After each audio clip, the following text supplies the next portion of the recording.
So level playing field as in the prelims has not remained just the test of your knowledge. It has remained the test of your smartness. So these two questions are from 2023 and 2024. The questions are if you see the answers or if you read the statements, you won't find even a single statement from your standard book. You have to be prepared for the surprises. That is, in CSE Prelims 2025, you should be expecting few surprises and you should expect the unexpected. The UPSC Prelims is becoming more and more complex and challenging year by year, majorly due to the rising difficulty level of both the GS and CSAT papers, as well as the changing exam pattern based on the new micro themes and the new type of the questions. This has manifested or resulted into the decline into the cutoff of CSE prelims. If you compare the cutoff of 2016 to 2023, there has been a drop of about 41 marks in the cutoff of the prelims. This is primarily because of the rising difficulty level, where there has been twofold increase in the number of the hard questions from 23 to 45 and corresponding decrease in the number of the easier questions from 35 to 18. Along with a rising difficulty level, the second aspect that needs to be considered is the rising number of the random questions. Now, the random questions are the questions which are generally not covered into your standard books. So, if you go by the statistics, there has been more than twofold increase in the number of the random questions in last 8 years. So, what does this exactly mean? Or what does the rising difficulty level or the rising randomness means for an aspirant? There are generally or majorly threefold implications of this new exam pattern or this new dynamics. The first one is there has been or the new pattern of the UPSC prelims has created a level playing field as far as the prelims is concerned. So level playing field as in the prelims has not remained just the test of your knowledge. It has remained the test of your smartness. Now, what do you mean by this? It, in simple terms, suppose there are two aspirants. The one who is preparing for 1 year exclusively for prelims, the second one who has prepared just 3 months for prelims, and the third type of the aspirants or the aspirant who has already given 3 to 4 mains or who has cleared the prelims 3 to 4 times previously, right?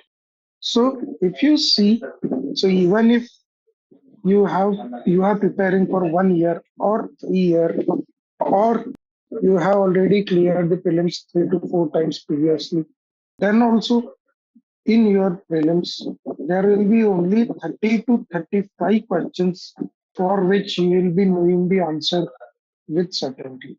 That means, irrespective of your knowledge, or irrespective of your preparation, or irrespective of the resources that you have followed, the questions about which you are going to get answers with absolute certainty are going to remain in the range of 30 to 35 only. The third thing with respect to the implication of this randomness is you have to be prepared for the surprises. That is, in CSE Prelims 2025, you should be expecting few surprises and you should expect the unexpected. So the unexpected can be in terms of the new type of the questions or the with respect to the weightage of the subjects or with respect to the new micro themes. So because of these three factors, I can say with certainty that apart from the knowledge or apart from the consolidation of the static, what you need is the first, the PYQ based preparation. And the second important aspect is the elimination techniques. Apart from these, the consolidation of the static, that is the revision of your big five subjects, and a smart exam hall strategy where you don't panic even after seeing the unexpected nature of the paper. Apart from these two, the making PYQ as the base of your studies and mastering the elimination techniques are going to be the key factors determining your result for the prelims. Why I am focusing upon the elimination techniques is because of these statistics. So if you see in last 5 years, that is from 2020 to 2024. So 2020 was the first year after 2015 where the cutoff came below 100. And from 2020 onwards, the new pattern emerged. The rising difficulty level or the unexpected nature of the questions or the micro themes, that pattern emerged from 2020. So if you see from 2020 onwards, the questions that are coming from the standard book or the questions which are based upon your core syllabus have remained in the range of 30s. That means even after consolidation of your content, and even if you maintain 100% of the accuracy, you will be getting only 60 to 65 marks from the core. And even if you add around 20 marks from the current affairs, then also your score will stagnate in the range of 80 to 85. And this is the range where maximum of the serious aspirants who, despite studying very seriously and diligently, couldn't clear the prelims. Why? Because of the absence of proper elimination techniques. So if you see, on an average, you can solve about 40 questions based upon the elimination techniques. And that's why you need to have the proper understanding and the proper practice of the elimination techniques. Let's take some simple examples. If you see, so these two questions are from 2023 and 2024. The questions are very, if you see the answers or if you see the read the statements, you won't find even a single statement from your standard book. So both the questions are from your environment section. So from any standard book of the environment, you won't find these statements. But a simple elimination technique with respect to the possibility statements, that is, wherever the wording of the statement is such that it can be possible or it may be possible. In such cases, you have to consider those statements as correct. For example, some mushrooms have medicinal properties. Some.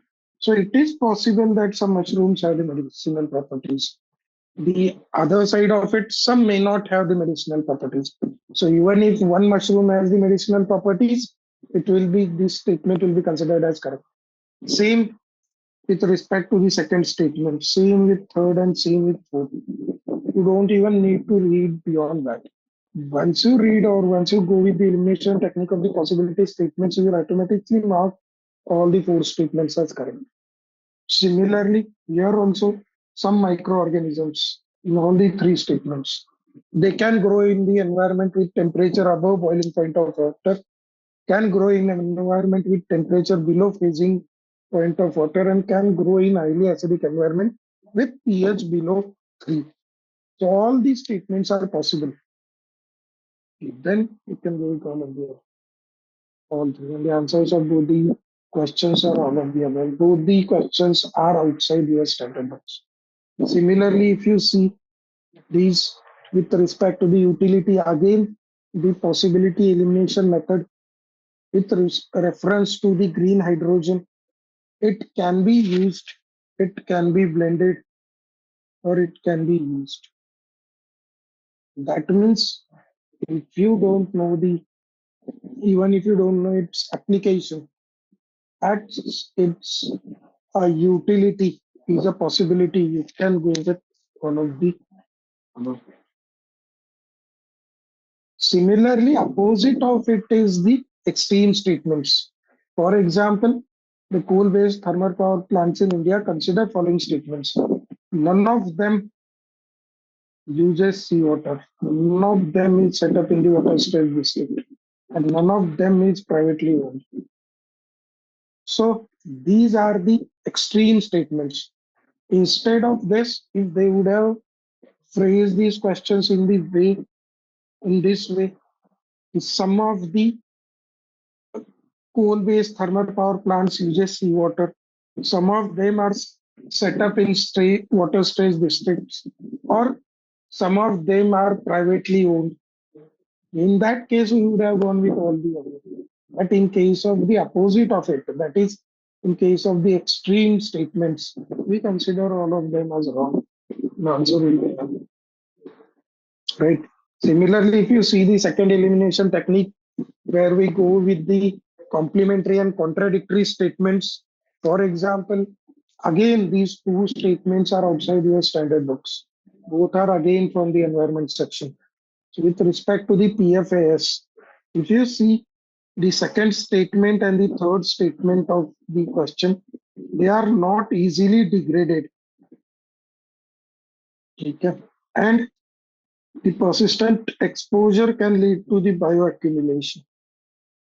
So even if you don't know about the PFAS, bioaccumulation is the core concept in your environment, and all of you are aware about the conceptual understanding of the bioaccumulation. So bioaccumulation happens when the non-biodegradable pollutants accumulate, right, which leads to the bioaccumulation. That means the statement 2 and statement 3 are complementary. Right, as they are not easily degraded, there is a bioaccumulation. Right, so both these statements are complementary to each other. If statement 2 is true, statement 3 has to be true. If statement 2 is false, statement 3 has to be false. That means your answer either has to have both 2 and 3, or either shouldn't include both 2 and 3. Right. That means the first statement where 2 and 3 are not there, it is eliminated. Second, only 2 and 3 are given, it can be correct. Here, only 3 is there, but not 2. So this is also eliminated. Here, 1, 2, 3 is there. That means your two options are eliminated. Why? Because statement 2 and statement 3 has to go together. At least your two options are eliminated. Right. And if you see, normally the PFS, which are found widespread in the drinking water, food, and packaging materials. Right. So if you consider it as correct, you can go with 1, 2, 3. Similarly, if you see this statement, not naturally found in India, okay, and can thrive only in mountain grasslands with no predators. Again, the word only itself is an extreme statement, based on which you can simply eliminate the second statement. But again, if you want to have the foolproof elimination technique, you go with complementary contradictory statements. What they are saying, they are not naturally found in India, right? And second statement is saying found only in mountain grasslands with no predators. Now, if you see, India already has mountain grasslands, right? So if they are found in the mountain grasslands, India already has mountain grasslands. That means if their habitat is mountain grasslands, India should have at least one of these species which are naturally found in India, because India has the mountain grasslands. That means these two statements are contradictory, right? That means your first and second options are eliminated. That is, both these statements cannot be true at the same time, and both these statements cannot be false at the same time. Right? Means as both these statements are contradictory, only one of them has to be correct. Right? So we have to choose between only C and D. And second elimination technique is we eliminate the extreme options. right? So we will go with answer C. Your answer C is that, right? So this is the elimination technique where you attempt the questions which are not there into your standard books, but which can be solved by using the proper elimination techniques and the common sense. Right now, with respect to the elimination techniques, what you need, because see, if you go by the multiple materials that are available in the market, you will find hundreds of the elimination techniques. A simple funda is that once you know the answer, you can apply any of the Tikdam or any of the elimination technique to make your answer correct. Right. But what we have to do is we have to apply the correct elimination technique for the most relevant questions.